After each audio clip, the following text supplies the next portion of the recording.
में पढ़ रहा छात्र विकास कुमार मंदिरी की गलियों में सब्जी बेच रहा था।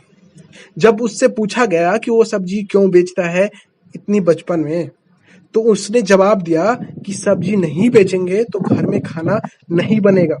बड़ा भाई और पिता राजमिस्त्री का काम करते हैं। उसी से पहले घर चलता था, जो कि अब बंद है। हम पढ़ाई करते थे, अब सब बंद है, इसलिए हम पिता भाई अलग अलग जगहों पे सब्जी बेचा करते हैं, जिससे हमारा परिवार चलता है। तो चलिए आगे बढ़ते हैं। संकट काल में बेपटरी हुई कारोबार की गाड़ी को सिर्फ 50 रुपये के खर्च पर एक युवक ने पटरी पर ला दिखाया है। उसकी यह कहानी हालात के आगे हार न मानने की प्रेरणा देती है। जहां एक तरफ लॉकडाउन ने देश में लाखों कारोबारियों के सामने तरह तरह की समस्याएं खड़ी की हैं, वहीं इस युवक की जुगाड़ को देखकर लोग कह रहे हैं, वाह भाई, दूध वाला हो तो ऐसा। गोपालगंज के युवक प्रदीप कुमार की कही यह बात कि हार मानकर बैठने से कुछ नहीं होगा, उम्मीद जगानी पड़ती है। प्रदीप ने बताया, मेरे पास कोई दूसरा उपाय नहीं था। मैं आपको बता दूं तो वो प्रदीप जो है पहले दूध का व्यवसाय करते थे। जब से कोरोना और लॉकडाउन की समस्या उत्पन्न हुई, इनकी जो दूध की व्यवसाय थी ठप पड़ गई। जितने भी लोग इनसे दूध लेते थे सबने मना कर दिया, लेकिन इन्होंने एक आइडिया सोचा कि हम साथ में सैनिटाइजर और साबुन लेके चलेंगे, लोगों को सामने हाथ में सैनिटाइजर लगेंगे, डिटॉल साबुन से यूज करेंगे, फिर उनको दूध देंगे। इस तरह से उनका रोजगार फिर से चल पड़ा। तो चलिए आगे बढ़ते हैं। बिहार में गुरुवार को फिर कोरोना पॉजिटिव की संख्या में जबरदस्त बढ़ोतरी हो गई है। गुरुवार को 11 नए मरीजों के साथ बिहार में कुल कोरोना मरीजों की संख्या अब 83 तक पहुंच गई है। वहीं मुख्यमंत्री नीतीश कुमार ने हाई प्रोफाइल बैठक की। दूसरी ओर कोरोना के बढ़ते दायरे को देखते हुए रोहतास से जुड़े दूसरे राज्य की सीमा को सील कर दिया गया है। सियासत की भी उठापटक जारी है। बिहार के मुख्यमंत्री नीतीश कुमार ने कहा है कि जो लोग बिहार से बाहर या देश से बाहर की यात्रा करके आए हैं, वो अपनी ट्रेवल हिस्ट्री यानी इतिहास न छुपाएं। इससे उन्हें तो खतरा है ही, साथ में उनके संपर्क में आने वाले लोगों को भी खतरा है। कहा, कोरोना संक्रमण की चेन तभी टूटेगी जब प्रभावित जिले की स्क्रीनिंग में कोई घर नहीं छूटेगा। तो चलिए आगे बढ़ते हैं। महाराष्ट्र में कोरोना संक्रमितों की संख्या तेजी से बढ़ रही है। इसके मुकाबले बिहार, उत्तर प्रदेश और बंगाल में संक्रमण की रफ्तार कम दिखाई दे रही है। बिहार में अब तक 83 मामले सामने आए हैं। राज्य में अब तक 1,72,456 लोगों की स्क्रीनिंग हुई है। हालांकि अभी केवल 8,834 लोगों के टेस्ट किए गए हैं।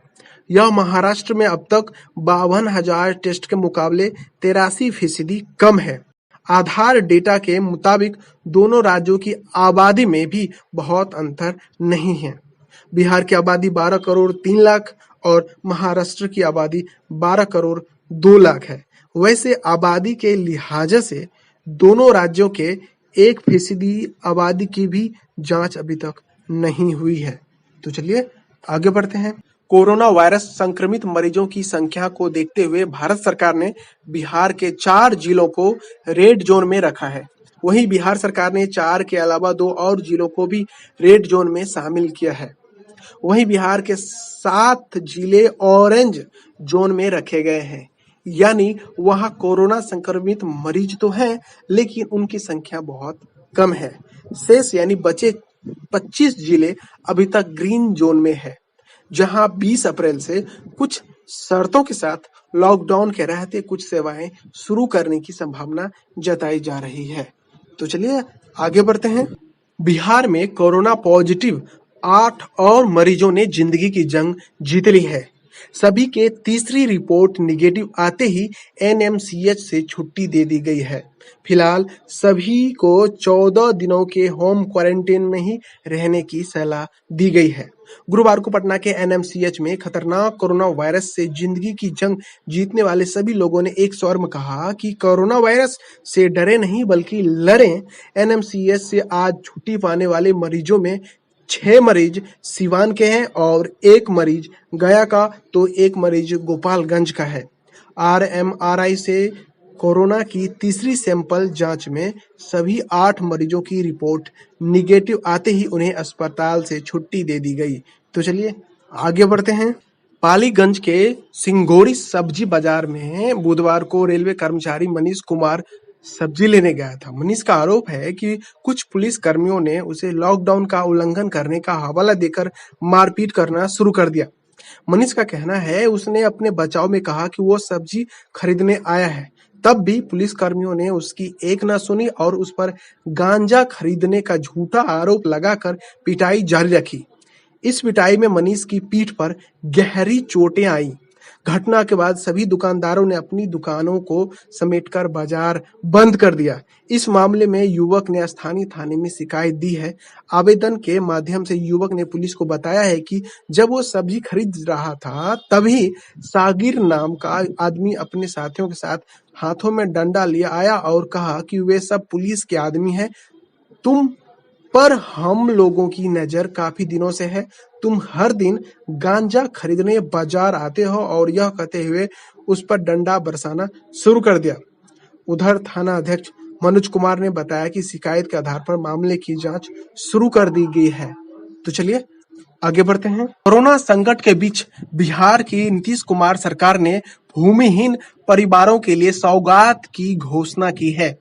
भूमिहीन परिवारों को जमीन खरीदने के लिए नीतीश सरकार की ओर से पैसे दिए जाएंगे। ग्रामीण विकास मंत्री श्रवण कुमार ने बताया है कि प्रधानमंत्री ग्रामीण आवास योजना के तहत बिहार में 20,000 ऐसे लाभुकों को चिन्हित किया गया है जिनके पास मकान बनाने के लिए जमीन नहीं है। बिहार के मुख्यमंत्री ने मुख्यमंत्री वास स्थल क्रय योजना के तहत प्रत्येक लाभुकों को जमीन खरीदने के लिए राज्य के खजाने से 60,000 रुपये देने का निर्णय लिया है। अब तक 746 परिवारों को 60,000 रुपये दिए भी जा चुके हैं। उन्होंने जमीन का बंदोबस्त भी कर लिया है। अब प्रधानमंत्री आवास निर्माण की भी स्वीकृति दे दी गई है। इस योजना के तहत 1,20,000 रुपये देने का निर्णय लिया गया है। चूंकि ये सभी मनरेगा के मजदूर हैं, इसलिए इन्हें अलग से 90,000 दिन की मजदूरी और शौचालय बनाने के लिए अलग से 12,000 रुपये दिए जाएंगे। तो चलिए आगे बढ़ते हैं। कोरोना से बचाव के लिए विश्व भर में महंगी तकनीक का इस्तेमाल कर उपाय खोजे जा रहे हैं, लेकिन बिहार में IIT के बच्चों ने कमाल कर दिया है। राजधानी पटना के बिहटा IIT में कम संसाधनों और कम खर्च के साथ एक फेस शील्ड बना ली गई है। Civilian robotics private limited, incubation centre और IIT पटना ने मिलकर कोरोना के फ्रंट लाइन योद्धाओं यानी डॉक्टरों और नर्सों के लिए फेस शील्ड का आविष्कार किया है। इस शील्ड से इलाज कर रहे डॉक्टरों और नर्सों को कोरोना के संक्रमण से बचाया जा सकता है। तो चलिए आगे बढ़ते हैं। वर्तमान में पूरे भारत में कोरोना से संक्रमित मरीजों की संख्या है 10,197। वहीं उन लोगों की संख्या जिन्होंने कोरोना पे जंग जीत ली है, यानी जिन्हें हॉस्पिटल से क्वारंटाइन से छुट्टी मिल गई है, यानी डिस्चार्ज हो चुके हैं, उनकी संख्या है 1,343। और उन लोगों की संख्या जिन्होंने कोरोना से जंग नहीं जीत पाए और इस दुनिया को अलविदा कह दिया, उनकी संख्या है 392। यानी कि इस कोरोना वायरस की वजह से जिनकी डेथ हुई उनकी संख्या है 392। वहीं हम बिहार की बात करें तो बिहार में अभी तक कोरोना संक्रमित मरीजों की संख्या है 83, यानी कि 80 प्लस, और जिनमें से कई लोगों ने कोरोना पे जंग भी जीती है और उनमें से एक की मौत भी हो गई है।